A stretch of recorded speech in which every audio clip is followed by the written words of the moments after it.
For thousands of years, elders and knowledge keepers have used stories to educate future generations. Stories and words can help heal our hearts and make Mother Earth a better place for all people. This is Healing Hearts.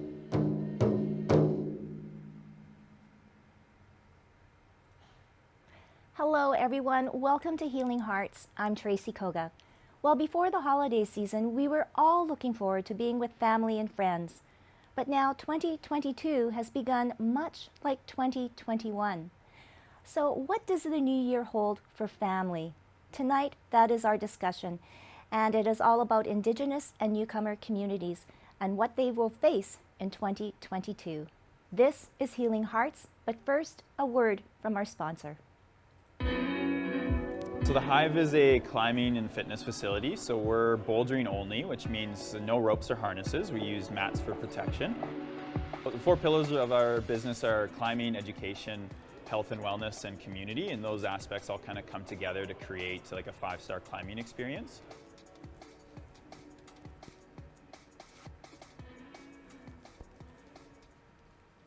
Well, welcome back to Healing Hearts. I want to give a big happy new year, and I sincerely mean happy because we do need some happiness in all of our lives today. So happy new year to Rana Bakari. So good to see you and so excited to have you. And Kate Kaler, thank you so much. You know, IPW has been wonderful and this partnership has been amazing. So looking forward to a new year of some really good conversations.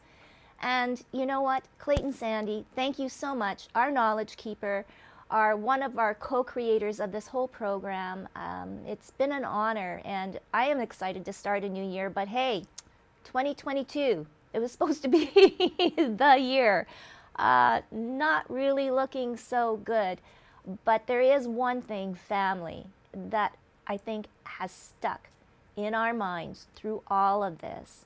And really want to talk about family, what it is. What does a family unit look like now, especially in Indigenous and newcomer communities, and some of the things that we will be faced and they will be faced with in 2022. So I'm actually going to go first with Kate. Kate, you have some really interesting, obviously, and eye-opening probably information on child poverty. And this has always been, I guess, a thorn in our sides, especially here in Winnipeg, in Manitoba, having such a large child poverty population. So Kate. Yeah, sorry, I'm not the good news angel this evening, unfortunately, and I really apologize, but it's important to start out with the data because, you know, it just like anything, you know, when you can name the problem, then you have a chance to address it. You know, that when we talk around it, when we don't acknowledge what the problem is, then it doesn't get resolved. So just so folks know, so Social Planning Council, where I work, hosts Immigration Partnership Winnipeg, and it's been through that wonderful partnership with Immigration Partnership Winnipeg, Hugh and Clayton, that this wonderful show has come about. So I'm just sitting in tonight because one of the things that Social Planning Council has done for decades now is we've been part of something called Campaign 2000. And it's called Campaign 2000 because in 1989, our federal leaders all stood up in the House of Commons and said they were going to end child poverty by the year 2000. Now, it wasn't an empty promise. It really wasn't, actually. Ed Broadbent stood up. They actually had a plan. They proposed a plan. And the idea was it was doable. It was something that could be achieved. Maybe not by 2000, but it could be achieved. But they all stood up and then they said, yes, they were going to do this. They patted each other on the back and then they put no policy in place to actually take care of it. So Campaign 2000 kind of came together to track that promise and track how things have gone since then. So there's a national report card that comes out every year, and then any number of the provinces do their own, or territories do their own report. So here in Manitoba, unfortunately, we have the dubious and tragic title, we're the province with the highest rates of child poverty across Canada. Nunavut, the territory, has higher rates, but we are the province of the 10 provinces that have the highest rates. So what that means, over a quarter of our children live in poverty. And what that looks like in a number from the 2019 data, which is the most recent data that we have available to us, is that's 88,840 kids don't have what they need. And it's throughout the province. So people think, yes, of course it's high in northern Manitoba. It's high in the inner city of Winnipeg. But basically, if you look at every single federal riding, we have poverty in every single one. Now, we say child and family poverty because, of course, kids live in poverty because their families live in poverty. And those families struggle in poverty. And there are all sorts of reasons for it, and they are structural, and they are systemic. And so those are, again, going back to my point, is like, it seems like it's not something we can do anything about, but of course we can. We actually understand what the problem is. We actually just have to acknowledge it and then decide that we're actually going to do something about it. So there was a marked decrease in child poverty here in Manitoba in the year 2016, because that was the year the federal government brought in the child tax benefit. And it did have an impact. That's what people think. A lot of people still view poverty as a moral failing, and it's not. That's why I mentioned it is systemic. It is based on race. When we look at the numbers of who's actually trapped in poverty, especially in our province, we know who it is, and it's very racialized. So we have to take care of racism. We name the problem, and then we can actually resolve the situation. So that's the situation that we're at. I could throw a bunch of numbers, but maybe those will kind of come out in conversation, do the whole bill, and it gets very overwhelming very quickly. But I guess the number that we need to remember is 88,840 Manitoban children do not have the basic necessities of life right now. That's just, and like, I'm wondering too, Kate, has that even increased now because of this pandemic, because of COVID? We're seeing, it affects everybody, correct? It does, and again, we're still only talking 2019 data. So actually, when we start getting the 2020 data in, and we haven't actually been able to update things as far as the numbers on race, because we're still only working with this 2016 census data. So that the new data will be from 2021, will be released in 2022. So we will be updating that, but we don't expect a large change. But I'm sorry, I went off on a tangent there, Tracy. What did you say? Well, and I'm just wondering how that number is going to actually increase more, like over these last few years. We don't know how that's going to look, because there's the CERB is a bit of a wild card, and we're still feeling the effects of CERB. So in the short term, some families might have done better with CERB. They would have gotten anywhere up to $1,000 a month more, but for a shorter period of time. Then if they had been on other social assistance, provincial social assistance, they might have had a problem. There might have been a long term for them to get back onto the provincial assistance once the CERB ended. So it's very complicated, and unfortunately, needlessly so, because the people who applied for CERB, whether or not they quote unquote qualified, based on the criteria that was set out at the time, which was very confusing. But if you are already struggling and you're facing a pandemic in Manitoba, if you're working a minimum wage job, you're working with the second lowest minimum wage across the country, and somebody, even your social assistance worker, is encouraging you to apply for CERB, what are you going to do? You're going to take it. It's like you're in a drastic situation, and someone's offering you a quick solution. It's like payday loan companies. That's why they thrive. So we actually one of the things that Campaign 2000 identified right off the bat was CERB. Even though the CERB was 100% necessary, it should have been done, but there needs to be a CERB amnesty, income tested based on family size, based on what an actual livable, acceptable income is. I started off by saying that actually, I'm not the good news fairy, but there is a little bit of good news in the fact that we ran some polling questions in 2020 to support the report card that we did previous to that. And what's interesting is the message is actually getting through. People are actually understanding how racialized poverty is. We asked a question, and we said a family of four, $30,000 a year. Is that enough to live on? The reason why we picked $30,000 a year is that's the accumulated benefits that a family would live on. And actually, 89% of Manitobans understood that that was very difficult or somewhat difficult to live on. Like everybody gets it. And I think that that's a good thing. And it was across political parties as well. So it's not, yes, you can look at the progressive conservative vote and it was somewhat down, but it was still almost 50% of those polled said it would be difficult to live on that amount of money. So people are understanding the crux of the problem, and that's one step towards solving it. Wow. Clayton, you were nodding your head there. Does any of this surprise you? No, it doesn't surprise me at all. Just that you get me started on racism. Me and you both. Well, Yeah, we will. I'm the white person sitting here. Yeah. I guess that I look at it as, I'm not really a numbers person or a percentage person. I've always been a community person, and I've often felt that my job and my role has always been in the community to try and make change, and not just visual change, but individual change, family change. I recall maybe 1977 or something like that. I went to my first elders conference in Morley, Alberta, and I remember listening to some elders there, and these were the really old elders like Ernest Atusas, Albert Lightning, people like that were really notable in those days.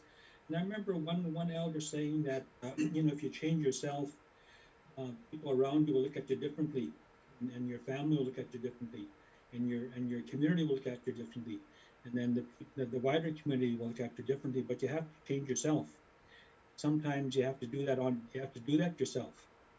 I've always felt that in my case, and I have probably 1,000 Native friends in Winnipeg that have gone the same route as I have, where basically we don't drink, we don't smoke, we don't do drugs, and it's been like that for 30 years now, and we managed to make changes in our own family, and we've never taken handouts, and we just worked hard, and find a lot of our people don't get that opportunity, and because of everything that goes along with the Indian Act and residential schools, 60 schools like that stuff is still big in our community, and it still keeps our community down. But I think if we can help, do more of help our people get healthy first, I guess, and then to me that's what changed me, helping me get healthy first, because I don't think if I didn't get healthy first, I wouldn't have changed at all. And I went to therapy for 3 years, and and it wasn't for that kind of therapy, I don't know if I'd be able to change. I don't know if I would have been able to change. And I look at my own family today. Look at my own two boys. Both of them are workaholics. They're the best fathers you can see. They don't drink. They don't smoke. They spend all the time with their kids. So when I look at that, I think that has changed in itself for the next generation. And I look at my grandkids, who know some of their language now, and participate in their culture and feel proud about it. So that's a part of the change that I think that's important. But I find that in my own family right now, we were quite fortunate. We've had three of our grandkids part of our circle for the past since COVID started. I have one son that lives in the States and with his family, and so we don't get to see them in live, but we get to see them on screen. And so the ones that are here, two of them actually got tested positive in November, but they didn't get sick. So we're really quite pleased about that. They got the symptoms, and they're tested positive. Other than that, it's been good having them here, because when COVID started, I remember my grandson, he asked if he can come and stay for weeks, and I think he stayed for 8 months, I think, and so which is okay with us. And he just actually went home today. He was here all last week, and so we've been quite fortunate during COVID. But when I look back at my communities that I'm from two Dakota communities. My mom is from Sioux Valley Dakota First Nation, and my dad is from Charnook, Pipestone. Both communities, they're kind of different. And one community believes in the vax, and the other one doesn't. And like Sioux Valley, every day I get an update on my phone, basically how many COVID on the community, how many ICU, stuff like that. So I get that pretty well every day from Sioux Valley. From Canoe, Yeah, I think it probably maybe I don't know. I think it's about maybe 75% haven't got vax yet. Wow. They believe strongly in their own culture, so they use their own medicines. So that's another thing there. I don't know how many cases they have on a day-to-day basis.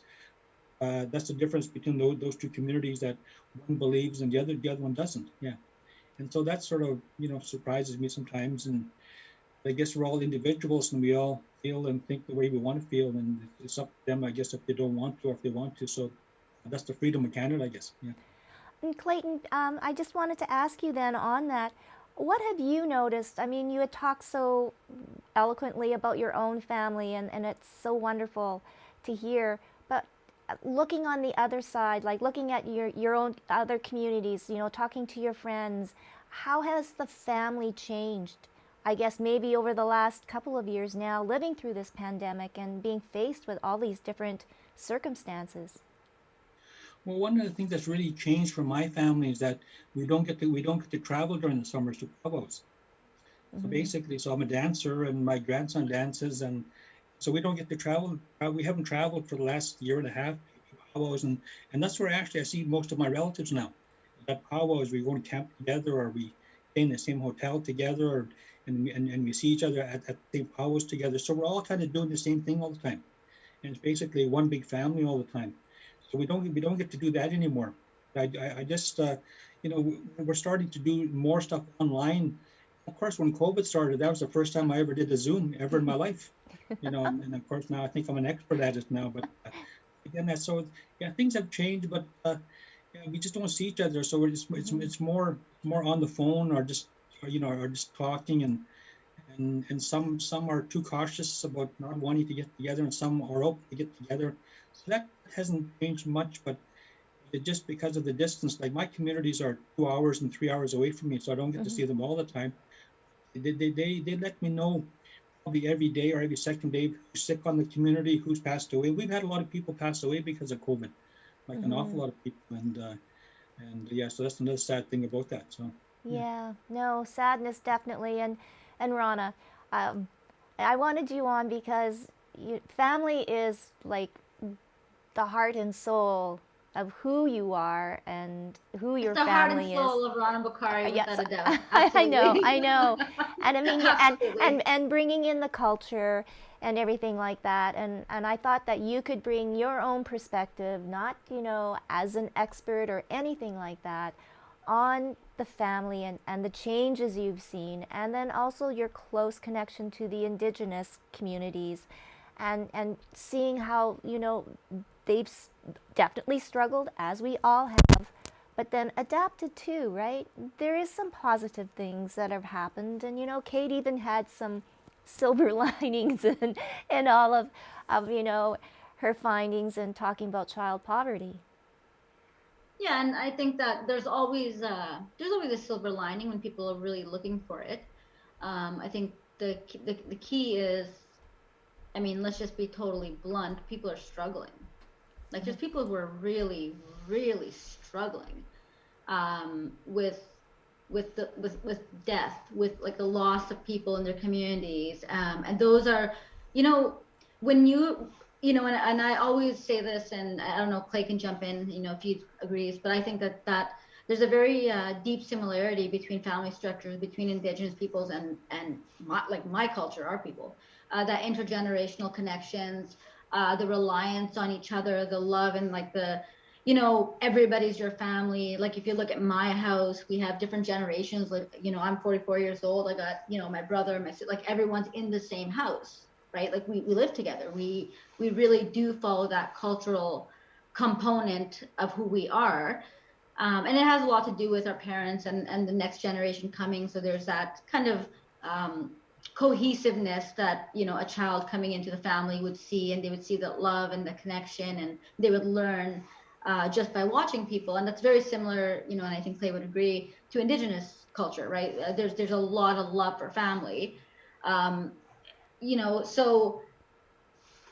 when you start losing people to a pandemic, and people have died, there's families, if you lose 3 people in a community, like I'll give like, for example, this fall, Barren Lands lost 3 people in a, it wasn't through COVID, but there was a boating accident and they lost 3 people, and um, you know, it completely devastated every single home in that community because everyone was connected in some way. So that part's been really hard, and with people dying of the actual sickness, it is problematic. But I think that the good is, I think that there's 2 extremes. I think that you have families who may have connected more during this time. Maybe they have realized that the anger, or those little petty issues that we may have had, and we didn't talk for 6 months, and like people have those issues. We get caught up in life. I think there's people who may have recognized that and said, "Oh, whoa, like I miss my family. Like I really do. Now that I can't see them, perhaps I really do want to see them." So I think there's that extreme. And then I think there's people who really just realize maybe their family wasn't their family. Maybe their friends were their family. Maybe their, high school group of friends were their family. And Tracy's heard me talk about this a gazillion times. Like I have my blood family, and then I have all these different other groups of people that I call my family. But it's, and I think that times have changed. The definition of family is very different, but I can speak on behalf of my, our culture, where we are from, the teachings that we follow. We are very connected in that sort. Our families are our families. They haven't changed. So we've always been the same way. And, it's not just mine. I see it in my cousins and our extended community as well. We're very, we just rely on each other, and we have that really strong connection. And I was talking to my girlfriend last night, and we were talking about like, why is it so different? Like why is there such a difference between quote unquote like the Western versus the Eastern? And it is just that there's really big cultural differences between what families look like. And going back to what Kate was saying, yeah, we know the problem is racism, for sure. We've known, look, for anyone who is of color, I'm going to be blunt. Yeah, there's like, I was 3 when I figured out there was racism. I think any Indigenous person who ever walks into a mall knows that there's racism when you're getting followed by everybody, right? So we've always known that, but I think we're not the ones who have to start defining or telling people that there's been racism. We've been screaming about racism for forever, right? Like there's a different group of people who have to kind of step up and be like, whoa, like, okay, yeah, there's racism, and we're not being racist against ourselves. So like, let's figure out where the actual problem is. It is systemic. It is across the board. It is policies. It is implementation of policies. It is structural issues. It is education. There's a whole host of things. And I think that the really big, massive, shining star positive thing here is that, yeah, we're talking about it. Great. We're talking about it. And once you start talking about it, there's people kind of like myself or whoever else is kind of sitting around, trying to draw attention to these issues, then we get to kind of start holding people accountable a bit more as well. It becomes now a community issue, right? Like we all know it's there. It's not being hidden in any corner. The light's been shone on it as bright as can be. And okay, so what's the next step, and who's carrying it? Is it a government issue? Is it an educational issue? Is it a provincial government issue? Is it a municipal issue? Is it like the schools, healthcare? Like who's the people? Who's the group? I think that's the big question. Wow. Yeah, I was just wondering, can I just jump in really Yeah. quickly? Because that's definitely something that I thought the pandemic did absolutely bring out, is the failure of the nuclear family. Like that's, my culture is the one that developed the nuclear family. You know what I mean? You have your own, and we've moved away. Even though I'm white, I have heritage. My heritage is Irish on one side. And the idea that then there was still the idea of the multi-generational family and that sort of thing, but we've moved away from it in my culture. That's for sure. And it's an absolute failure. So, the younger generations are talking about chosen families, and my oldest and that sort of thing. Like, thank God she still wants to talk to me. That's great, but she has her chosen family as well, and those are her friends, and it's because of we understand what's going on with the racism. Anybody who doesn't fit with their family's ideal, unfortunately, when families do break up, if you're talking about trans people, that sort of thing, like, we understand how some families break down around certain issues.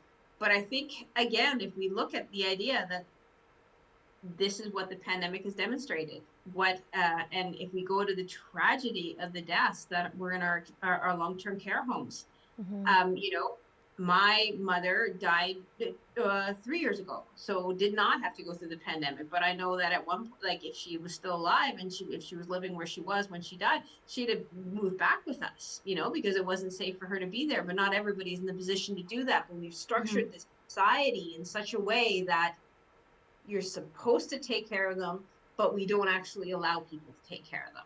Like, we don't give enough. There aren't enough support. So back to that silver lining.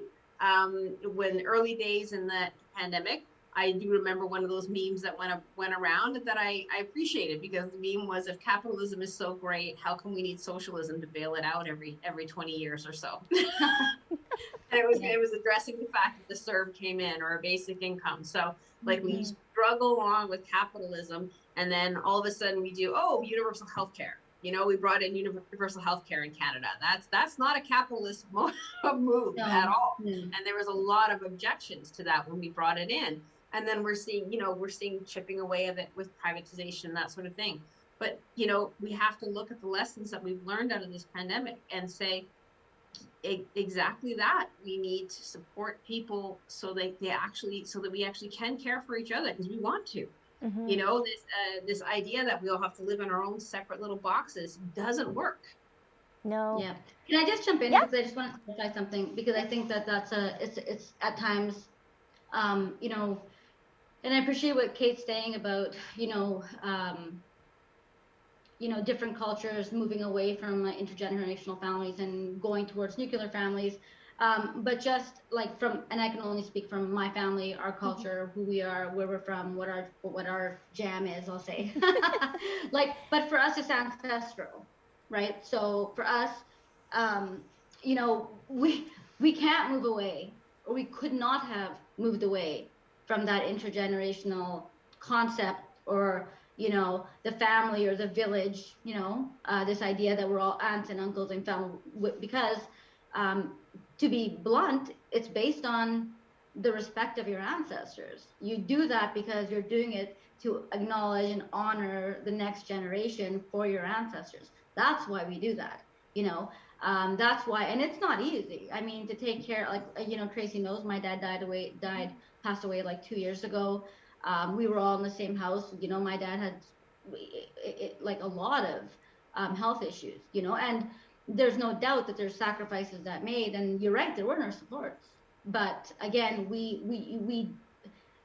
it's a different, it's just a different way of living and thinking, and just going back to what happens next, or what this looks like, I think that there's always this kind of concept that everything has to be addressed, and I hope not. And if there's something that just doesn't happen, it's like everything just has to be addressed. All poverty issues, all issues have to be addressed through these very Eurocentric lenses that don't actually apply to a lot of populations. And let's get to the root of the problem. Okay, the problem is not going to be resolved by the same ideas, structures, mechanisms that created them. Like, it's just not going to happen, and I think that those are really important ideas. I'm not saying to dismantle the educational system, that absolutely not. What I'm saying is, what input from these communities is going to be added to all of these systems, so we can start to guide and be a part of the solution. Exactly. Nobody needs to be told how to be, right? People are different. We're different. Let's acknowledge the differences. And frankly, I'll say it like I say it every time. I think that it's a really important time for everybody else to step back and let Indigenous knowledge keepers, Indigenous leaders, Indigenous elders take the lead on things that only they know about. You know what I mean? Like, I'll tell you, I would follow an Indigenous elder, an Indigenous knowledge keeper, an Indigenous leader a billion times before I, at this point in life, would follow anybody else. Like, I'm just putting it out there. Like, that's how I actually work. It's probably the right thing to do because there are people who actually know. And their knowledge would even help every other community, is kind of what I'm trying to get at. You know what I'm saying? Like, yeah. that knowledge would probably help everyone. And I'd love to hear Clay's word Yeah, on this. so Clayton, yes, do you agree? Yeah, I agree 100%. I was just thinking, listening to both both both guests here. In 1990, I brought a comedian to Winnipeg. His name was Charlie Hill, and Charlie was probably the first Indigenous comedian in probably North America.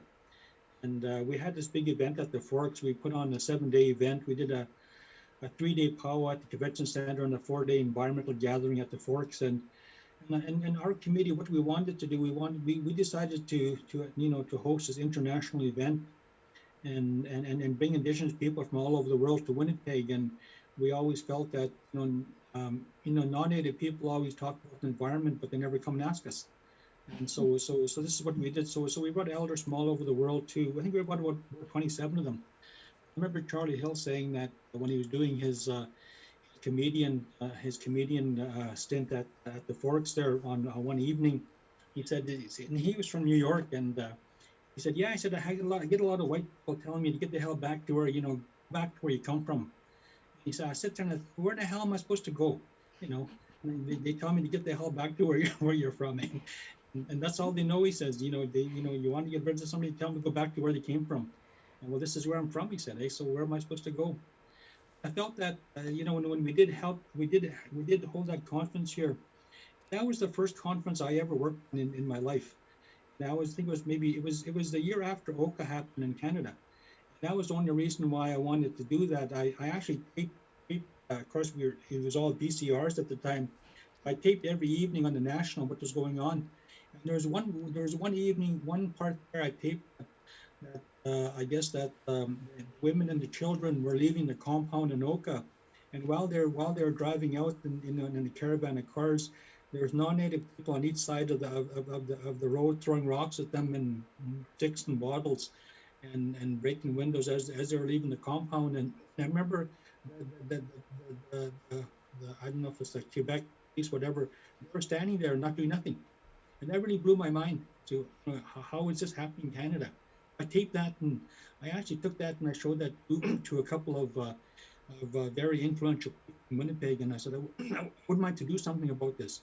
So they supported my initiative, and I think we raised something like 300,000 in 11 months through their help. And we brought these elders from all over the world to Winnipeg. But I found that during the 4-day conference, what blew my mind the most was that I couldn't get over how many non-native people came to the event. There's busloads and busloads of non-native people coming to this event and wanting to listen to these elders speak and wanting to learn more about stories. So I thought that was quite interesting. But I think that's, I don't know. It's I was one of the co-founders of Circles for Reconciliation, and I do believe we're going through reconciliation right now. But what we haven't gone through or even started to go through is the truth yet. I find that non-native people still won't accept the truth as to what happened in Canada.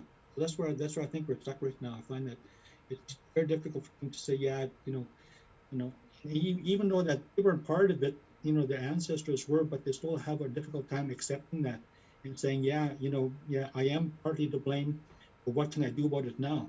So I'm finding that that's the part where we're stuck at right now. Oh, and that leads me to, I think, where I want to kind of shift this conversation. We've talked a lot about, I guess, issues, but now I'm going to start with Kate here.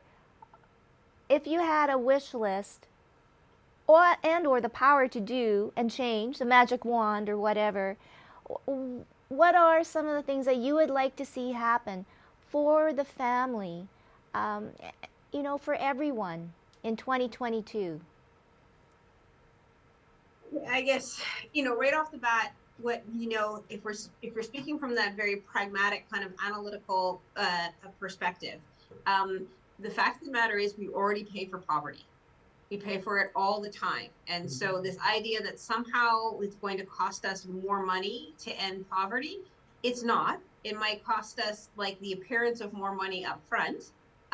But the fact of the matter is that we pay for it in poorer health outcomes. So our health system is strained by poverty. And the reason why people who are in poverty have poor health outcomes because they don't have access to healthy food. People are talking about the rising costs of food in the supermarkets right now. Like, forget about being able to afford, meat, being able to afford legumes, like healthy kind of alternatives, is getting priced out of reach for people. Produce is priced out of reach for people. We have food deserts here in Winnipeg and across Manitoba. So when we don't and here in Winnipeg, we actually know from a 2019 study from the WRHA that it can be as much as an 18-year life expectancy difference from one neighborhood to another in Winnipeg. That's astounding, that when we look at that here in this country, in Canada, that somebody can live 18 years less than somebody else simply based on their economic, the economy that they have access to. So what the wish list is for us to, my first one is to look at it and say, why are we wasting money here? Why are we spending money on jails? Because that's the next place that we spend money on poverty, because the vast majority of people that we incarcerate grew up in poverty. The vast majority of people we incarcerate are racialized people. It's Indigenous here in Manitoba, and then the next growing population is other people of color. So that's where we spend our money. So we are spending for poverty already. Why not? And then at the same time, if we're allowing that to continue, we're actually the ones allowing people to be victimized by crime. If we're actually not addressing the root causes of crime, then we're the ones, the greater society is the one that are allowing that to kind of continue. So my wish list is let's look at the evidence and let's act on the evidence and say, let's stop calling poverty a moral failing. Let's stop pretending that our system is fair. It is not. And let's look at, and again, we've named the problems here here just with this panel. Name the problems and take a dispassionate kind of look at it. When I say dispassionate, I don't mean to be not passionate about ending poverty. What I mean is stop with the idea of trying to figure out, well, and again, I'm speaking from my perspective as the wayperson. I benefit from the system. I benefit greatly from the system. And that's what I need to acknowledge and say, I didn't build the system, but it is my responsibility to dismantle what is doing more harm than good. Yeah. Wow. Rana, we were just talking about shifting the conversation into what you would like to see happen for families in 2022. You're muted. Sorry, technical issues. I think, having supports available for people who are now just not going back to work. I think that, there's a lot of family breakdown just based on a lot of, emotional issues. Like, people are really struggling with a lot of the the isolation and everything else that's come from the pandemic. So I think that we need to be really looking into kind of that mental health part of the family structure, because the more that is kind of not addressed, we're going to be dealing with that domestic violence issues. Like, the list goes on, and we all kind of, there's studies done, there's a lot of research done in this, that those things have definitely increased during the pandemic. There's that. And I think that just generally speaking, I think that, just childcare, supporting all these frontline workers, supporting the teachers, because it affects family. Like, we've talked about this numerous times on different panels. Like, my sister's a teacher, her husband's a teacher, like, I can't tell you the amount of anxiety that they live with on a day-to-day basis, that they're perhaps going to bring something home and make the baby sick or make my mom sick or whatever else. And it's not just topical. These are very deep affecting issues. Like, people are struggling, and you can't have a healthy family if everyone's living in silos, struggling in their own house without any ability to have conversations. So let's make those supports available. Like, I want to know that somebody can pick up the phone. They're in some abusive situation, and they're not going to be told that they don't have shelter to go to. Like there's things, right? Like there's things that have to be addressed. So for me, it's more along that term. And I just, I could only speak in terms of families from my own community, and I like what we do. I honor what we do, and I hope that we continue to support, and that next generation of people from my world continue to celebrate these intergenerational family structures, because they're really beautiful and they really do help. Oh, wow. And for you, Clayton? I guess a couple of things. Of course, like I worked in government for most of my career, like for 38 years, and worked in different departments. But I often wish that, and even today, I don't see our people in a lot of jobs today. I've always believed, and I've always told young people, if you see a brown face in that uniform, that could be themselves. So we still don't have that. I'm doing some work with one of the school divisions, and I spent about 22 years in working for the Department of Education. But there were and still are that many school divisions don't have Indigenous teachers in a lot of schools, and they just don't allow it. And so that kind of disturbs me also too, that we can't get a lot of our visible minorities working in the systems, like working in like the Winnipeg Police, RCMP, and places like that. And it's so difficult if you can't break into those systems. What do? They stay the same. I remember a couple of years ago, I made comments about the Winnipeg Police, saying that as long as they're the young guys are saying, well, my grandpa was a cop, my dad was a cop, my uncle was a cop, now I'm a cop. How are things supposed to change for other people? If the whole place is not the whole place, but a lot of it's made family members, and they probably go to the same parties, the same cottages, the same churches, and all that, and share the same gossip all the time. So how do we get our people into those systems? And I feel our own people need to be responsible also too, in the way they lead. And I've always said that I haven't drank in 40 years, and I haven't allowed alcohol in my home in 40 years. And so I did that because I wanted my family to change. So, but I think that we have to do that. And I do have thousands and thousands of Indigenous friends in Winnipeg that have done this exactly the same thing. So we're starting to take control of that, but we need to do it in a bigger, we need to do that, across Canada. And we need a lot of healing places. So we don't have a lot of these places where people can do the healing that I did. Like when I did my healing, it was actually therapy. So I find that, because of the issues of, residential school, 60 scoop and all that, a lot of our people still have that stuff inside here that they haven't been able to get rid of. So that's a big part of it, that, healing needs to happen. And we need a lot. We need role models and mentors, and we need support from the non-Native community, and it has to be real support, not just winter dressing. So each government has a role that have to play, and I think it's important that they actually work with us in a real respectful way to get to the truth. And so that's what I'm hoping. I'm hoping that things can change in communities, and our leaders can get healthy, and then from there the family will get healthy, I believe. So that's sort of my dream. But again, that's a big dream. So. Well, you can always have your dreams, and we should all have our dreams. So I was wondering, going back now, we had a little conversation before we even began the show. We had talked about racism, obviously racism, from the way we look at, from how we look.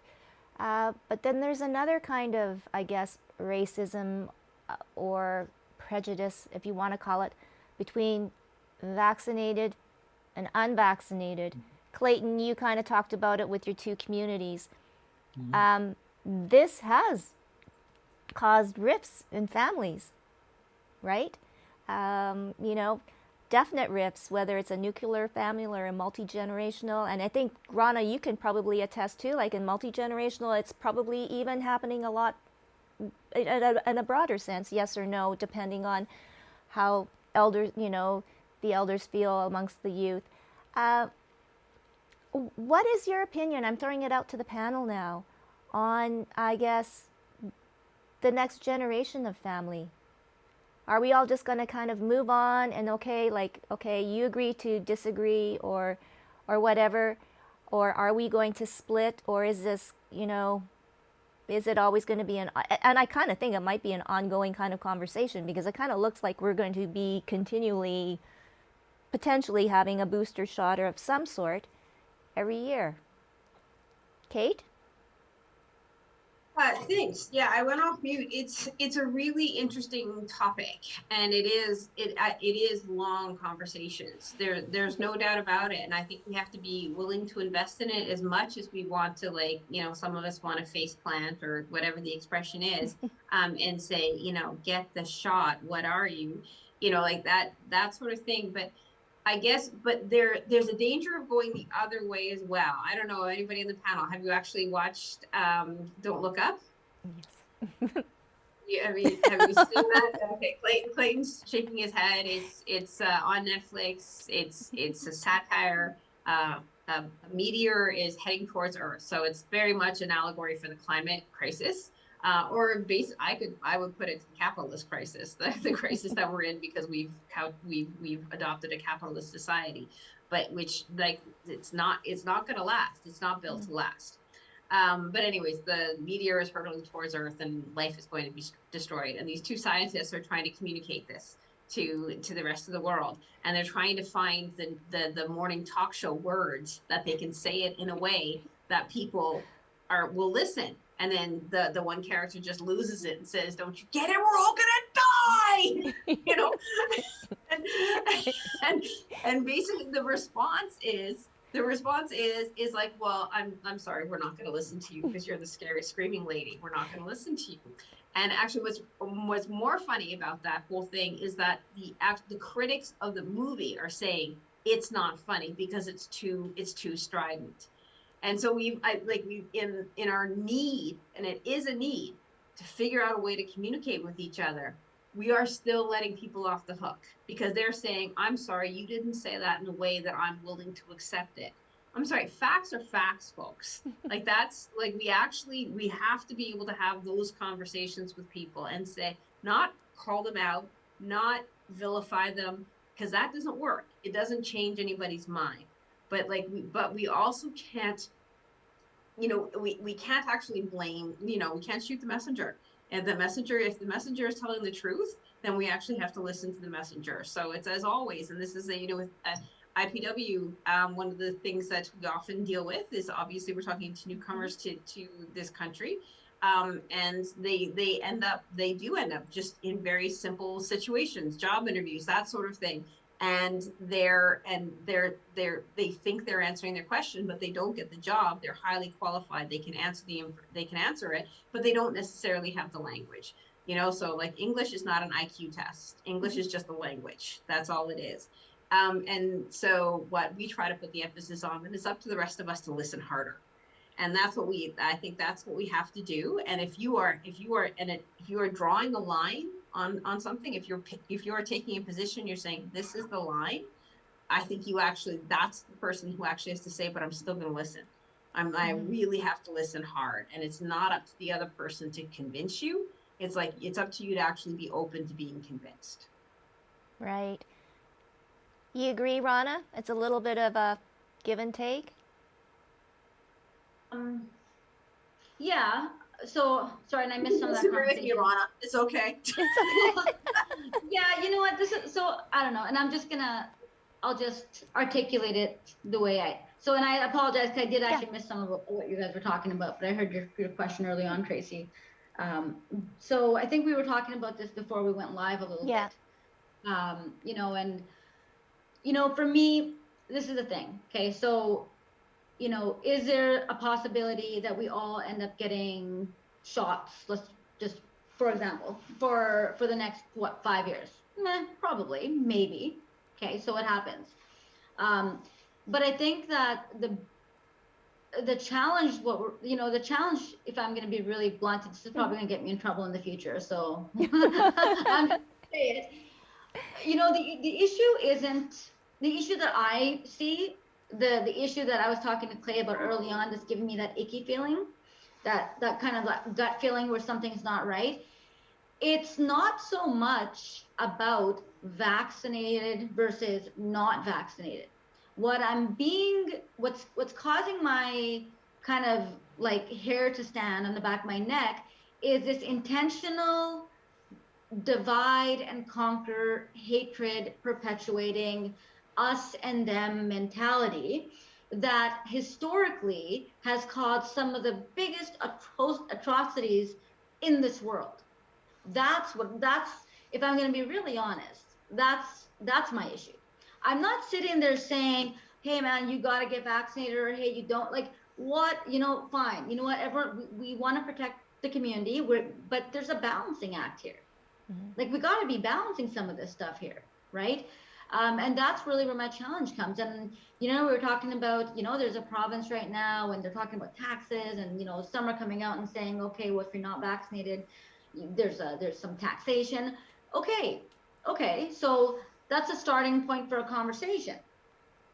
Okay, but is there a discussion? Like, are we getting people involved to really have these discussions about what that looks like tomorrow? Like, what is the next, like, stuff like that is a really slippery slope. That's all I'm going to say.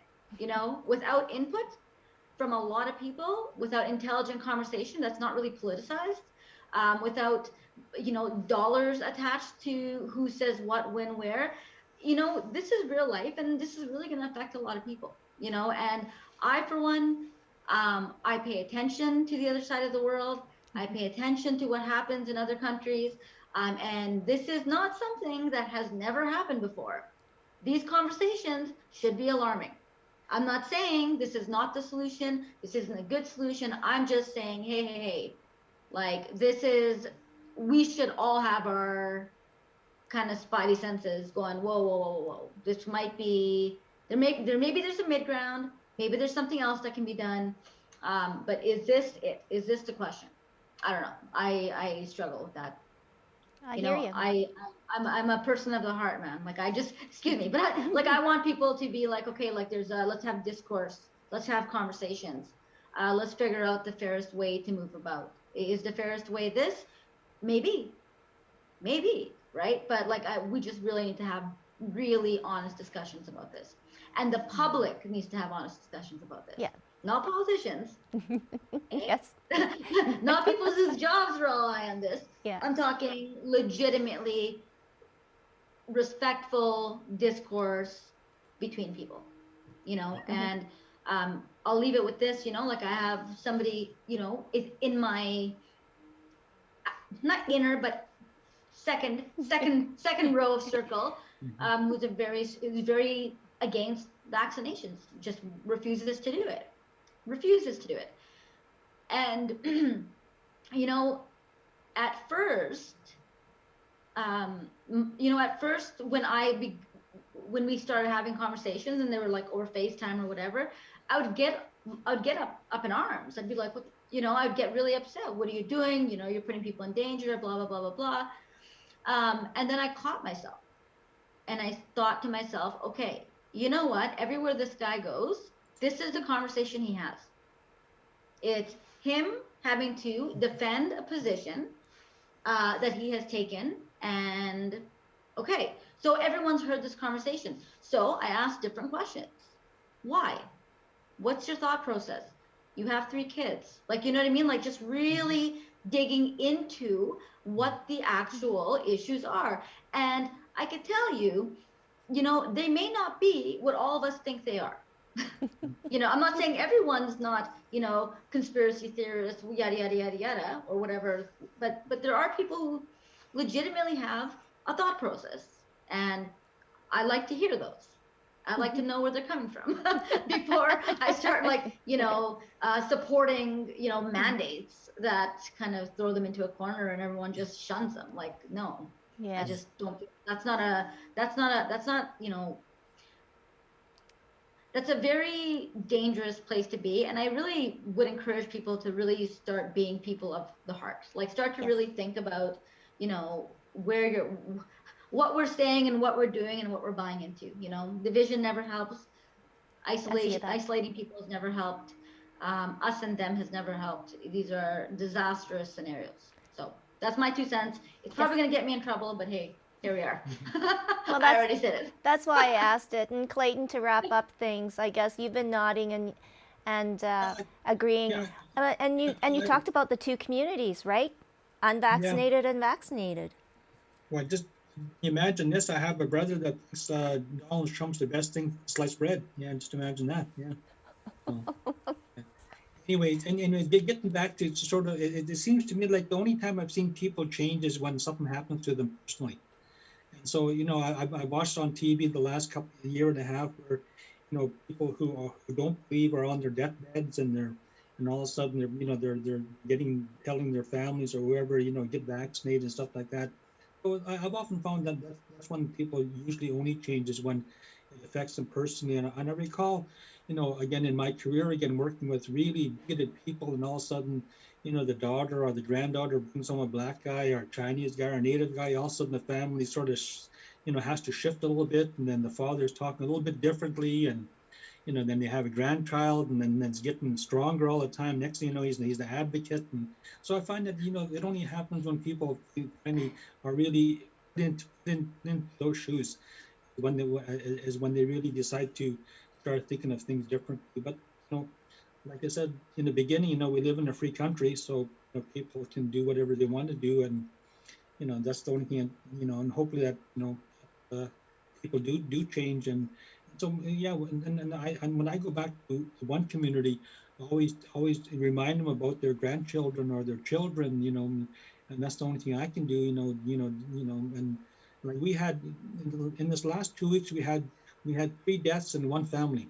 We had a mother, a son, and a granddaughter. So again, Randa talked about the people dying. So that just happened. And as a matter of fact, the wake is going on right now for the granddaughter. So yeah, so it happens so often. I find our people normalized to it, and we actually just built a brand new hall in that community, and they just had the grand opening, I think, in beginning of December, and they've had like four funerals already. So I was jokingly saying we should make it the funeral hall or something like that. And yeah, so those kind of things are just yeah, make me think sometimes. But yeah, so anyways, that's my 2 cents. Yeah. Wow. Well, we're hoping that it'll turn around, and 2022 will be a much brighter year. Before we close, our thoughts and prayers go out to Vince Fontaine's family, and I know that all of our hearts are out there too. And I think through all of this, I think family is still good, still strong, and I do really hope that as we move forward, like Clayton said, we get educated more by having these conversations. And, certainly this conversation tonight certainly brought to light so many things. And if anything, makes us realize, right? Makes us be thankful for what we have, but then also realize, too, what others are going through. And Rana, you put it so well, talking about your friend and just realizing, speaking from the heart, and just not seeing them for face value, seeing them as a human being. So I want to thank Kate, Rana, Clayton. It's been wonderful. Thank you so much. All the best for 2022. I'm sure that you will be on shows coming up, but really appreciate all of your insight tonight. Thank you so much. Thank you. Bye, guys. Appreciate